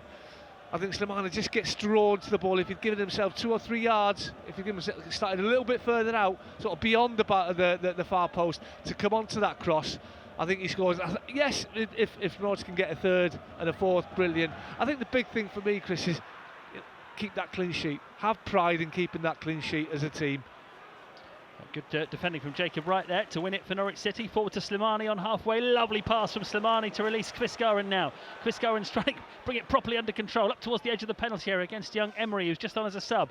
Kvistgaren twisting and turning in the penalty area. Emery gets a foot to the ball, and McNeil helps him out and then backheels it from the right back position to Emery, who clears it away. I think Norwich have got to get used to having Kvistgaren up front, haven't they? And the sort of ball into feet that he likes, as opposed to someone like a Makama or a Sargent, more of a target man, and Toure likes the ball to run onto. We've got to work out how to play with Kvistgaren up there, because he is now the only fit Norwich centre forward. To be fair, he's got good movement. He doesn't mind coming off a centre half and making those runs in between the centre half and either the right back or the full back or the left back. He's done that more than once. Oh, lovely ball from Stacey into the channel. Gibbs is onto it, crosses from the right hand side, but it's not well delivered. It's cut out by Thornton and cleared away. But here comes Fisher for Norwich City. Good determination. Sets up Ali Ahmed. Fisher now keeps the attack going. Slimani plays it back into the midfield, and McLean. Norwich dominating the possession. McLean puts his foot on the ball, trying to pick a pass here. He's very good at finding room, and he's found space now for Jacob Wright out towards the left edge of the penalty area, and Ahmed for Norwich City. Teasing the Sheffield Wednesday defence here, Ahmed. No way through, so it goes back to Jacob Wright, who will put the ball in the box. It's deflected into the path of Liam Gibbs. Back to Wright, left corner of the penalty area. Surges into the box, gets tackled, and the ball breaks kindly for Sheffield Wednesday, and they will bring it away. But again, Norwich are not allowing them to cross the halfway line. And Ndala there just got to the ball before Slimani, and now carries it up to the halfway line for Sheffield Wednesday. Only Jamal Lowe up in front of him, finds him on the right wing. Lowe running at Norwich City now, up towards the edge of the penalty area. Wright just put his body in the way, didn't even need to play the ball. Just stopped Lowe from getting there really, and it's broken from McConville, and Norwich will now bring it out. Jamal Lowe wants a free kick, he's never going to get one for that. Just overruns the ball, has a heavy touch. Four yellow shirts sort of surround him, it's going nowhere. He's still arguing with the referee. Just the cross that Liam Gibbs put in about a minute or so ago, trying to find Ben Slimani in the D. This is nice from Norwich, sorry Ewan. Oh, Chris Goran's gone down. But I just think whip it across the 6-yard box, put it in that dangerous area. This is one of the problems Norwich have got. We talked about centre forward. Liam Gibbs is not a natural right winger. Great tackle there from Stacey on Ndala. Took the ball, and now McLean can race forward for Norwich City. Slide rule pass up towards Quisco, and he couldn't quite get there. Good defending from Palmer, but Jack Stacey latches onto it now on the right-hand side. Takes on McGee, the young defender. McGee's got goal side of Stacey. Clears it, finds Ndala, and Sheffield Wednesday have it in their left-back position. Ndala plays it infield to Svante Ingelsson. Now Heskey, tackled by Wright, and the ball rebounds all the way over to the Sheffield Wednesday right-back position, where young Joe Emery, the 18-year-old, can take a touch. Kenny then just put it the wrong side, put it to the left of Chris Garden instead of to his right. Had he put it to his right, he might have been able to sort of carry that ball into the box and shoot with his second touch, but putting it to his left, he was always putting it to the strong side of Liam Palmer, who came across. 2-0 to Norwich City. Not too much jeopardy in this game at the moment, with Sheffield Wednesday, of course, already relegated. Norwich in control of the game at the moment. Here's McLean on the right-hand side. Gibbs in front of him, tight to the touchline. Here is Liam Gibbs. Might have another chance to curl the cross into the box. Headed away again. Norwich without Diallo, without Urasek, a recognised right winger at the moment. And now Darling's got some defending to do here against Lowe, and he does get there first. Really good play from Harry Darling. Fisher, Norwich left back today, gathers possession and plays it infield to Rory McConville. Norwich little stretch there, but they've got themselves out of a difficult situation.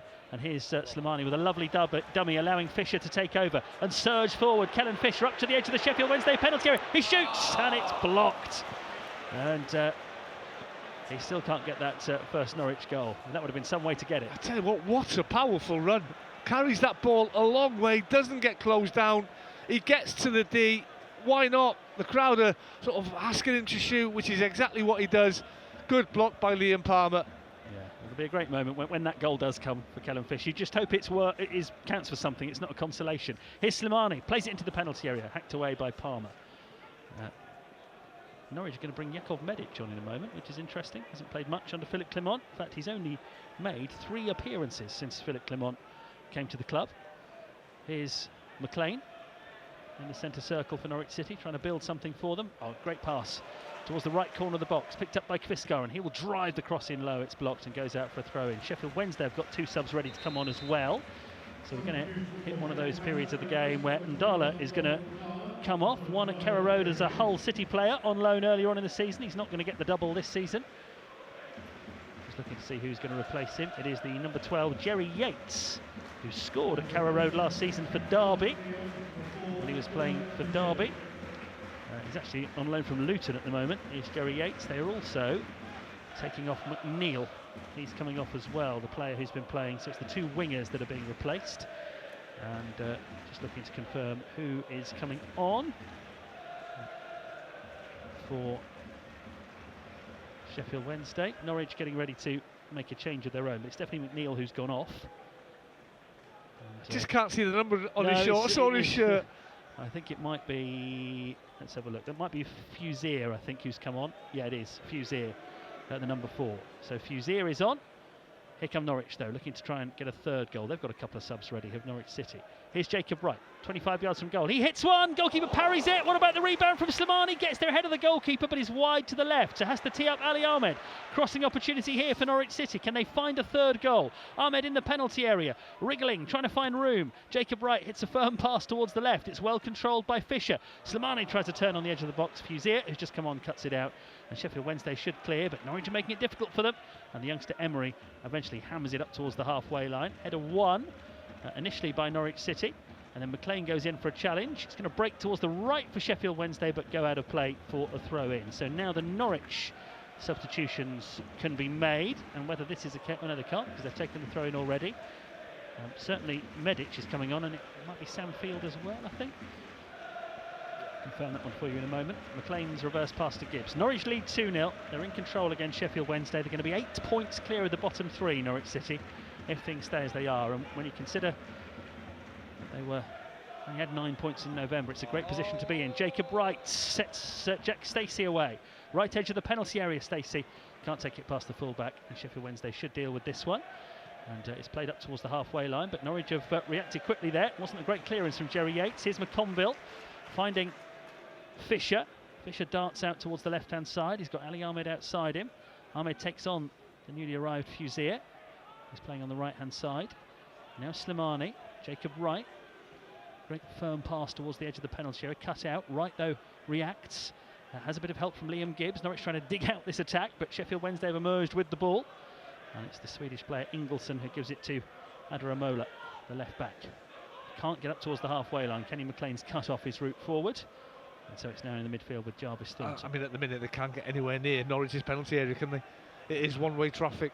Pretty comfortable for Norwich. It is. Moment, isn't it? What's impressed me in this second half, when Norwich have lost possession, I mean, they're winning the ball back within 3 or 4 or 5 seconds after losing it. There's Jerry Yates, who's come on as a substitute, chasing down the Norwich goalkeeper, but Kovacevic has got the pass away. Fisher finds Harry Darling. His clearance goes out of play. Yates, I mentioned, scored a penalty for Derby here, a late equaliser last season. It's the same referee today who gave that penalty. So there's a bit of an omen for you. But he's another ex-Swansea player, isn't he, Jerry Yates? Now this is interesting. Mateus Kviskaren, he came on after 8 minutes. He's now Norwich's only fit centre forward. And on 62 minutes, he's coming off to be replaced by Jakov Medic. I'm sure I've just seen some cotton wool as well being unwrapped on that Norwich City bench. Yeah, opposite us. They brought on Sam Field as well. Medic is going to play up front. Ali Ahmed has. There's a real murmur of conversation around this ground now, because Ahmed has been replaced by Sam Field, and Norwich City have put the central defender Jakov Medic up front. I mean, it will be interesting to ask him if he's ever played centre, because you do sort of. I played at the back. I've played at centre half in my younger days. In my professional days, I played there on a couple of occasions. Once for Leicester against Wimbledon, and I had to come up against Big Mick Hartford. And it wasn't a pleasurable day for me. So it will be interesting to see if he has played as a centre forward in his past. Norwich have just given away a free kick on the edge of their own box. I think they're still all reorganising, because Ali Ahmed's gone off and Field has come on. I mean, so that's thrown everybody. Yeah, it's not very often you get that sort of reaction to a substitution. When Medic went and stood up front, there was a real murmur of conversation, a few gasps, weren't there? Now, the last time that Jakov Medic scored a goal, I'll tell you the last time Jakov Medic scored a goal, Ewan, was for Bochum against Bayern Munich. So he has scored a goal against Bayern Munich, but I don't know if that was as a striker. I assume it wasn't. I assume it was as a defender. Sheffield Wednesday free kick, just on the right edge of the box. Norwich have everybody back to defend it. It's going to be whipped into the box, straight into the wall, and Norwich have a chance to clear. And it's bounced out of play, and the throw-in is going to go Sheffield Wednesday's way. And what is Phil just showing you here? I'm not going to claim this because I can't. He has played in his younger days. Well, when I was younger, but how much younger? We don't know. I think under 10s. Yeah, he's 27 years old now, Jakov Medic. But he has, as I mentioned, has scored against Bayern Munich before. So here comes a long throw-in though for Svante Ingelsson. I mean, what it does give you a bit more height defensively as well, doesn't it? A bit more protection. Here we go. Ingelson's winding up a long throw in here. That's a real talking point there. Norwich City running out of strikers. Long throw in from Sheffield Wednesday, headed up and away by Harry Darling. Got to complete the clearance though from the edge of the box, and they do through Medic. Back it comes over the top. McConville, the nice back headed to his goalkeeper. Remember, talking to Sheffield Wednesday, remember Paul Warhurst in the 90s? He was a defender. Former Oldham player. That's it. Sheffield Wednesday had a problem up front, and they put Warhurst up there, and he ended up playing for England, didn't he? Because he was that good as a striker. He was rapid though. Yeah. He was really, really quick, and I think he played both positions as a centre half. I think he played right back for Oldham, but also played up front for them. Jakub Medic on up front for Norwich City. Usually when a player comes on as a sub and gets subbed off, that is seen as the ultimate humiliation, but I don't think it is for Chris Goran tonight. Last time I was here it happened. Jurasek. Yeah, you're right. So 2-0 to Norwich. Real talking point there though about the lack of options up front. What if Medic gets a goal? Maybe he can play himself into the starting lineup against Leicester as a striker. How interesting. Here's McLean. 2-0 Norwich City lead against Sheffield Wednesday. McLean up towards Medic. Here he is. His first involvement as a centre forward is to get the ball stuck under his feet, but he's managed to release Sam Field. Norwich fans now are desperate for Medic to get a goal as the ball comes into the box and it's cleared away before he can get there. The first bit of his play is really good. He comes and shows, gets on the half turn, receives the ball, opens his body out. Ball gets stuck under his feet, but he lays it off. High ball from McLean into the penalty area. Fuzier, the defender, the Zimbabwe international, chips it back to his goalkeeper. What impressed me after that, once he's laid the ball off, get in the box. Injury for young Cole McGee at the back for Sheffield Wednesday. 2-0. We've been playing for 66 minutes. And it's a very strange atmosphere here. I mean, it is only 2-0, and you would usually say that a game isn't up at that point, and if the next goal in the game is absolutely crucial, but because of Sheffield Wednesday's predicament, you can't really blame them for a bit of the fight having gone. We should just mention all of these supporters, these amazing Sheffield Wednesday fans who've turned up in such great numbers given everything that club is going for, and we're in a situation here where everybody just wants to almost get this game done now, don't they? I was in Swansea a couple of weeks ago on a Sunday, 12 o'clock kickoff. Sheffield Wednesday were the visitors, and they had over 1,000 supporters there. And they knew their fate even by then, even though obviously they weren't relegated until Sunday. Fantastic support, always have been. When we were walking through the concourse beneath the Gerald stand here, is it? The South stand?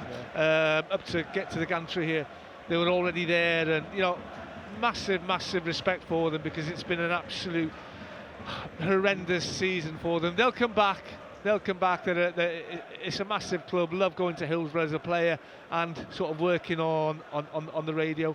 It's just sad to see. And when they do come and play against your team, obviously you feel for them, but you want to beat them. Of course. I mean, it's been so dreadfully run by their previous owner, Dylan Chansiri, and of course there has to be some action taken to stop any football club from being run into the ground. But the trouble is, it's the fans who are left behind who really suffer, and these players as well, and the staff at Sheffield Wednesday who haven't done anything wrong. They're the ones who actually feel the punishment. Players come and go, owners come and go, fans, they never do. They stay with you through thick and thin, and Sheffield Wednesday fans will. Well, Cole McGee's going to be okay, I think, to carry on. The players have had a bit of a breather. We've still got a quarter of this game to go. Then Canary call.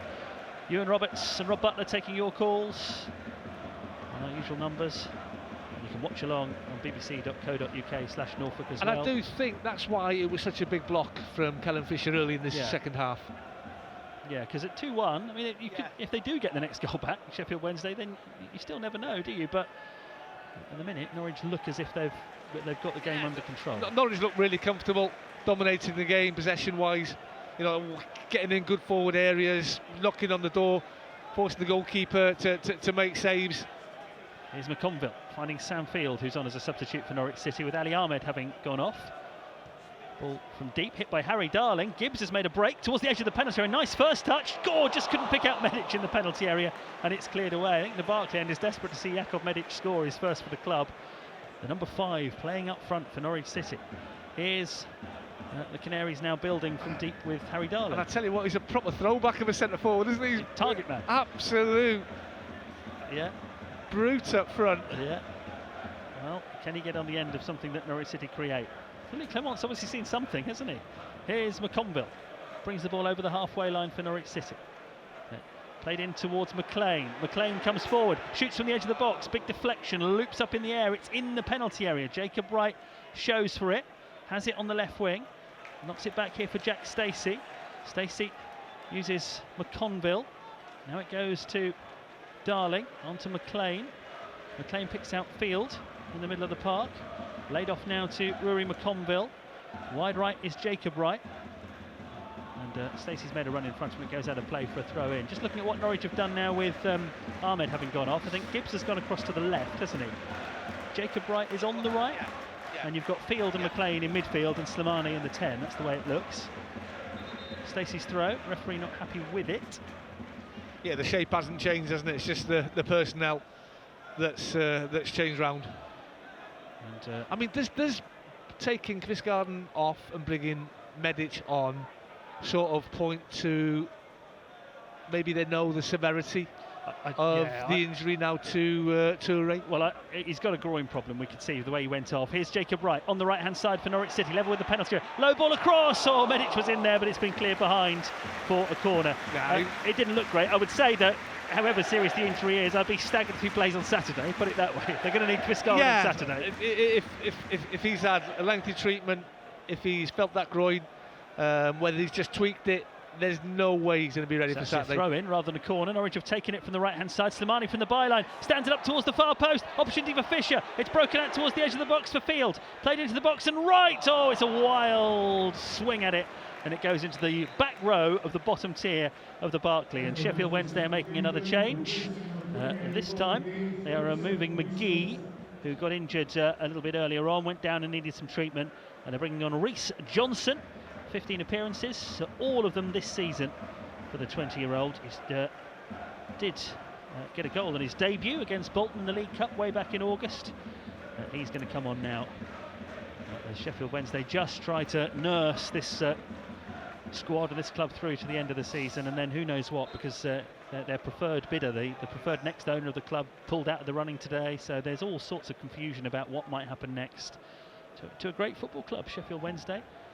Wonderful football club, but run into the ground in recent years, and it's going to be a long way back from where they were. We mentioned a little bit of mist began to roll in at the end of the first half. That's cleared well and truly now. No issues there. But it's a very mild evening here in Norfolk, and we're watching Norwich City at the minute coast towards another 3 points in the Championship. 18 minutes to go, they're 2-0 up. And I still haven't got my coat on. Here's Stacey on the right-hand side.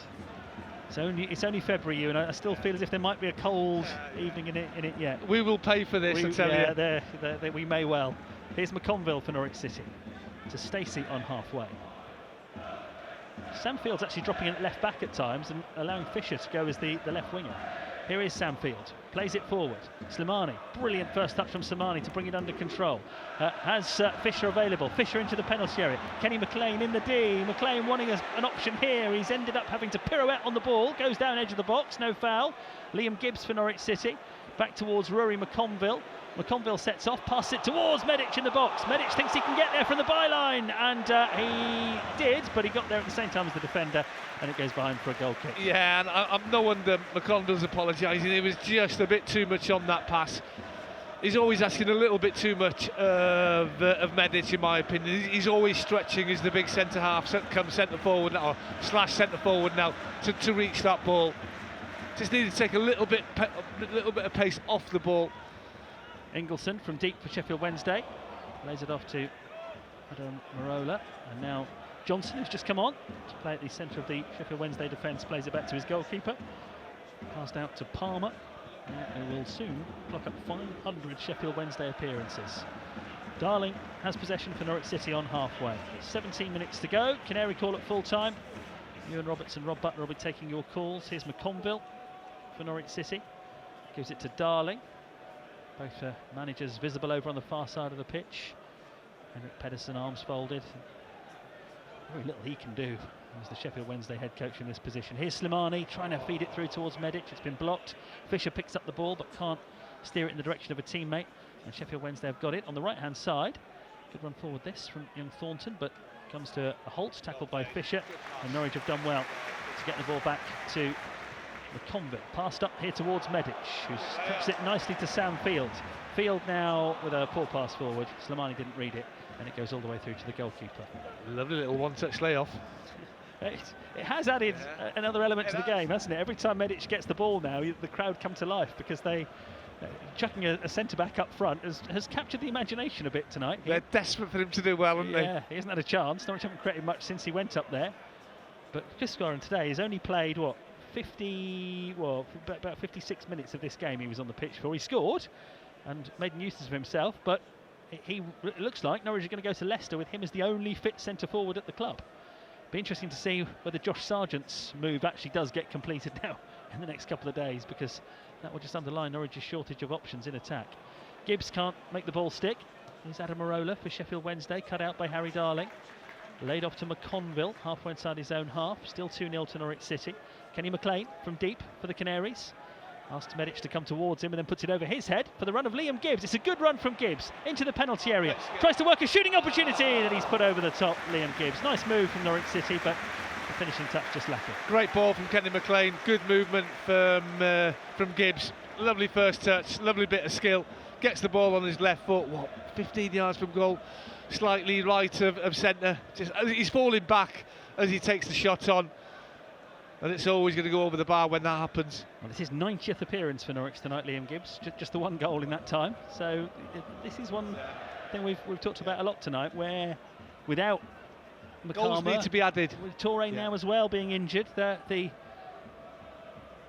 importance of goals coming from elsewhere in the team is growing all the time. Magoma and Quiscar are the scorers tonight. Neither of them are on the pitch now. There's a feeling that I think both may be being saved for tougher battles to come in the Championship.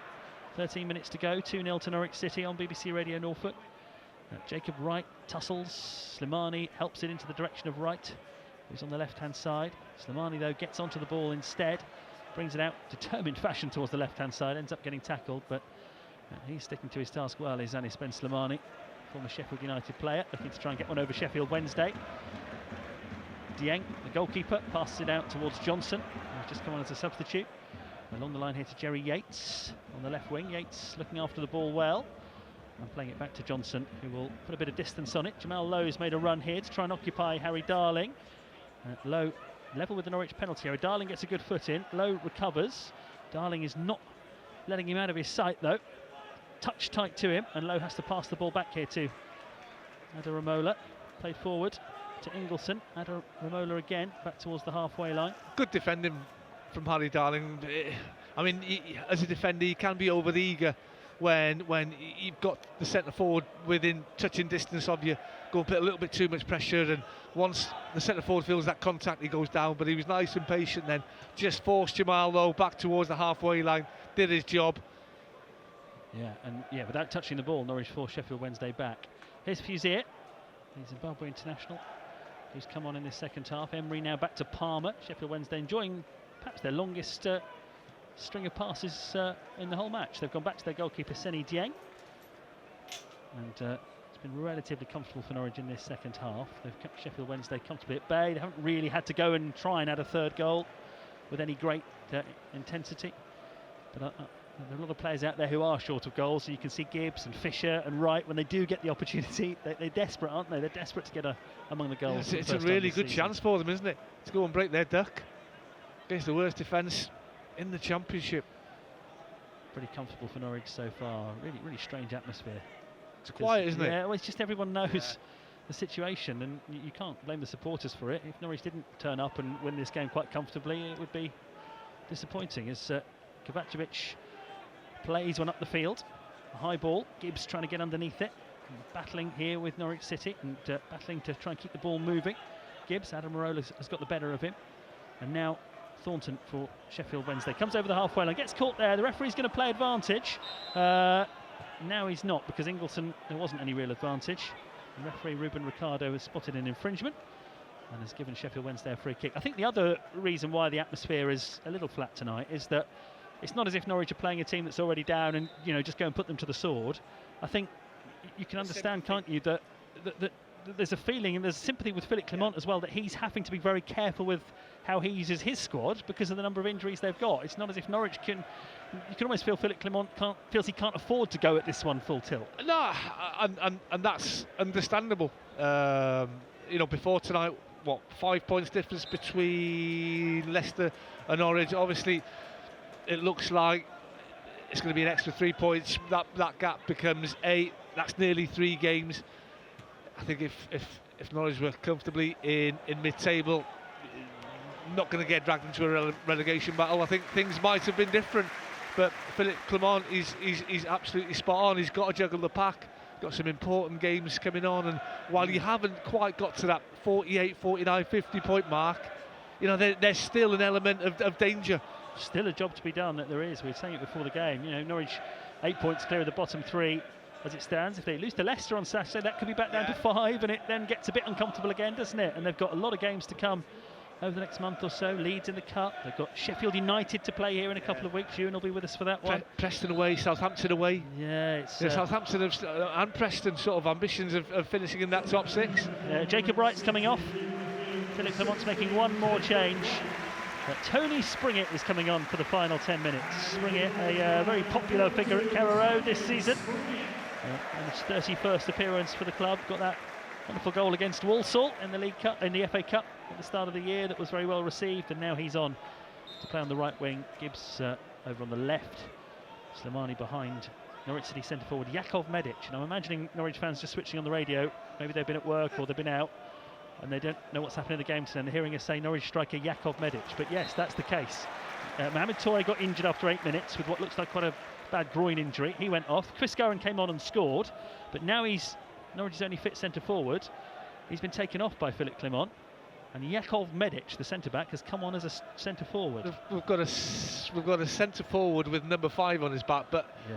I remember a flying winger with a flying winger, I can't even say it, with a number 6 on his back. Yes, a certain Darren Huckabee, you're right. Ball played forward by Sheffield Wednesday. Kovacevic is going to pick it up. I do hope Rob Butler during Canary Call is going to take on our idea of finding anyone who asks Ewan Roberts about getting his boots on, because that's been ruled out well and truly. But there is a vacancy up front for Norwich City, and some people might talk about free agents, but Sheffield Wednesday have tried that this season, and you look at someone like Liam Cooper, the former Leeds defender, he's now injured, because there's a reason that players don't have clubs at this time of year, isn't there, a lot of the time.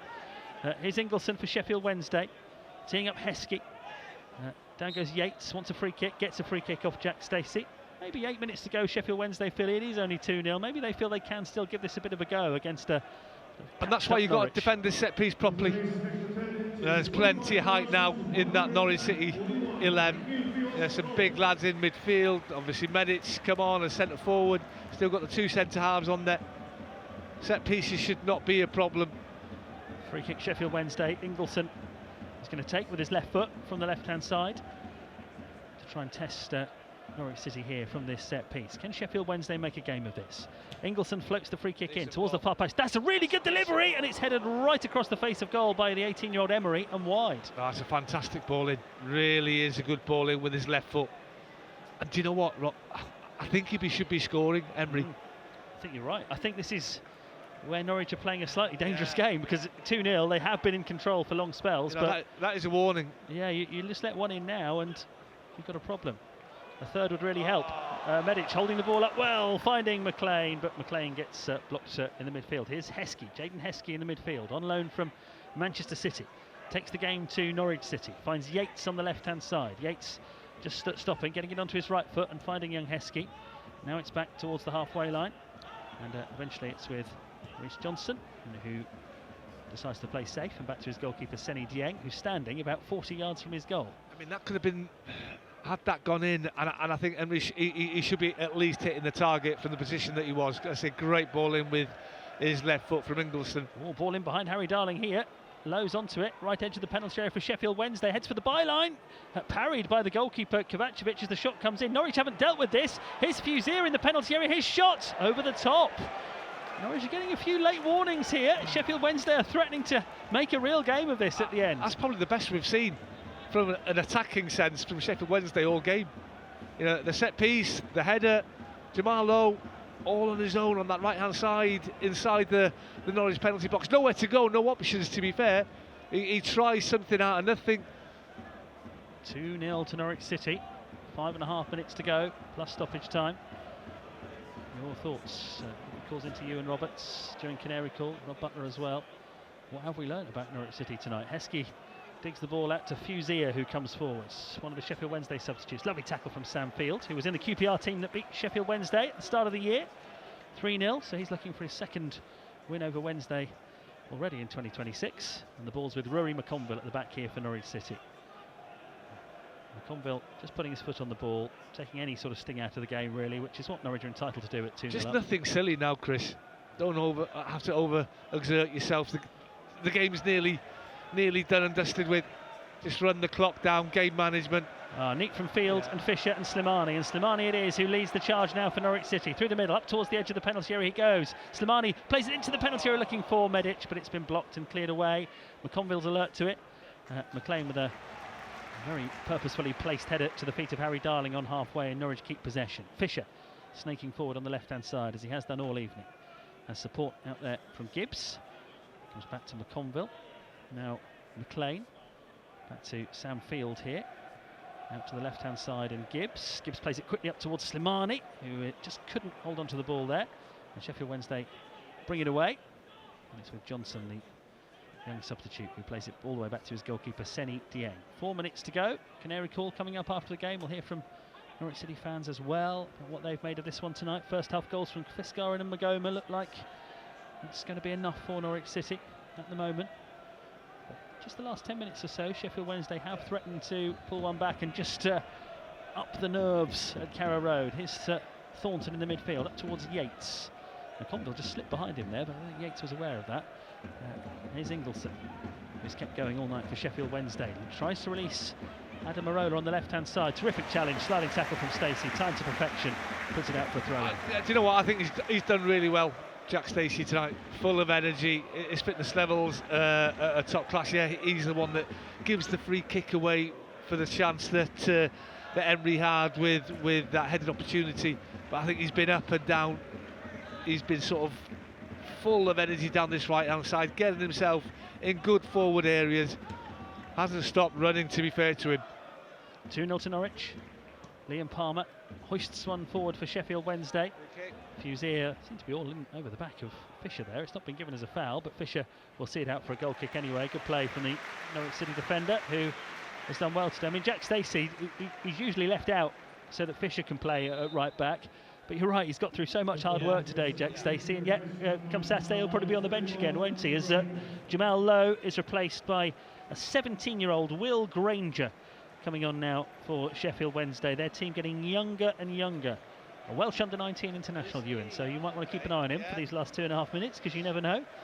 Well, I'm sure he'll be part of Chris Gunter's Welsh under-19 squad for the European Championships that's going to be held in North Wales in the summer. It's his league debut. Only turned 17 in November. And here he is playing in the Championship. Ball played forward by Norwich. There's Medic, the stand-in striker, trying to hold it up, but McLean can't take it in his stride. Granger involved straight away, the teenager.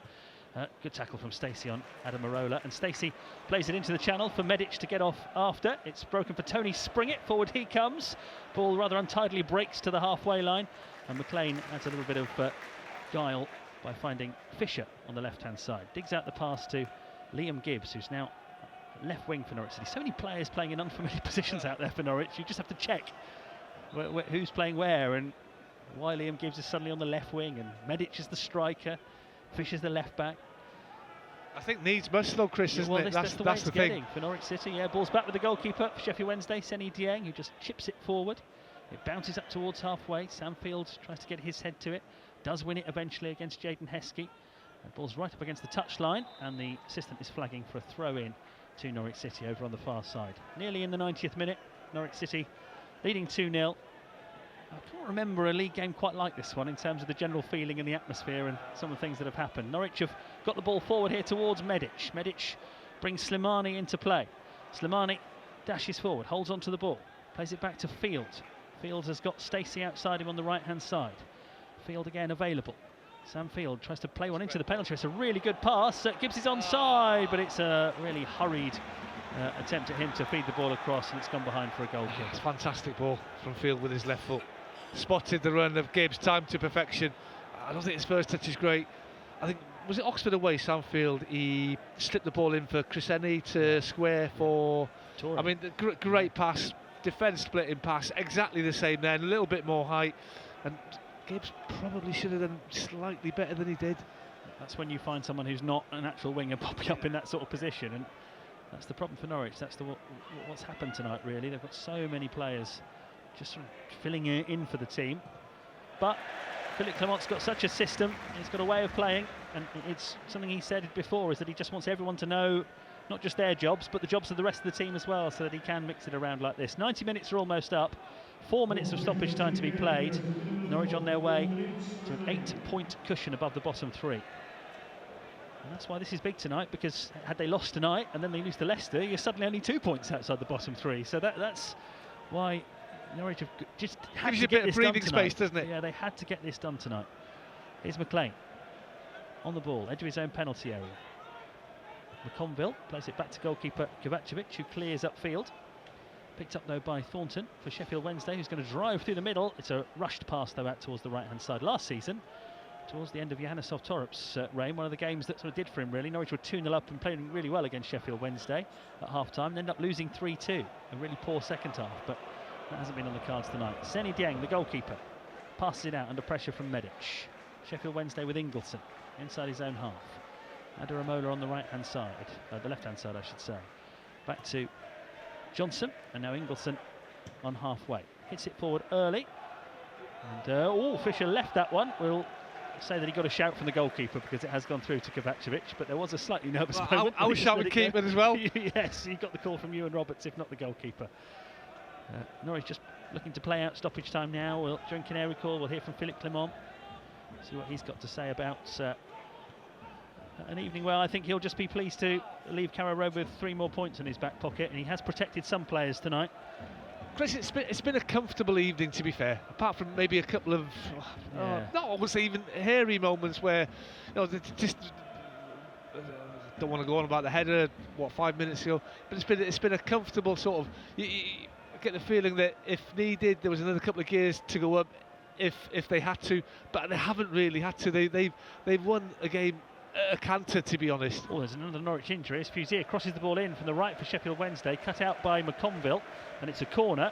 So Kellen Fisher went to try and win the ball there for Norwich and came off worst out of the challenge, but he's okay. He's hobbling away from the challenge at least. Corner to Sheffield Wednesday.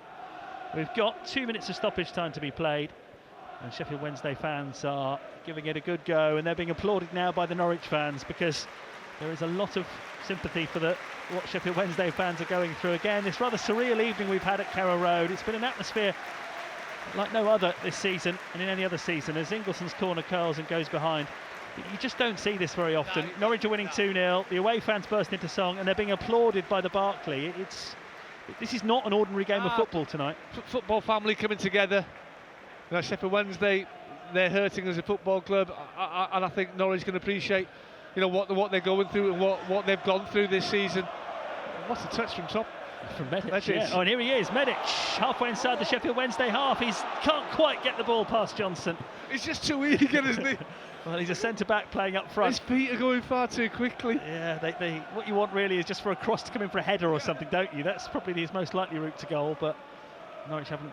The trouble is, they don't have they do have Springett on the pitch now, but for a long time they haven't had a recognised winger on the pitch while Medic has been up there. Here's a chase for Granger, the young Sheffield Wednesday substitute, 17-year-old, out towards the corner flag on the right-hand side. McConville shadowing him all the way.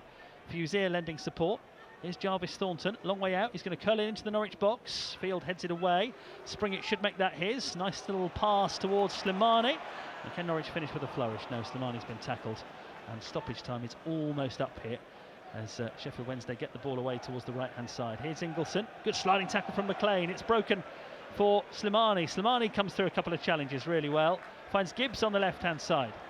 Can Norwich end the game with a third goal? Gibbs crosses from the left-hand side. Springett's coming in on it. His header is very tame and easily saved by the goalkeeper. That's where you wanted Medic. And that's the end of the game and the end of a very surreal evening at Carrow Road. But an evening where Norwich City have got the job done, and they've put an 8-point gap between themselves and the bottom three. It's not been without injury headaches though for Norwich City, losing Mohamed Toure very early on in the game, and then Philippe Clement very visibly having to wrap other players up in cotton wool with another game coming up on Saturday. Quisgaran scored, having come on as a substitute. He himself was then substituted because, well, Norwich don't have any other fit centre forwards. They played the last half an hour of this game with Jakov Medic, the centre-back, playing up front, so stretched are Norwich City in certain areas. But the game was won by then. Quisgaran and Magoma in the first half. Norwich in the end won it pretty comfortably. There were one or two nervous moments. Already relegated Sheffield Wednesday certainly haven't given up altogether, but you always felt that Norwich City should win this game with plenty to spare.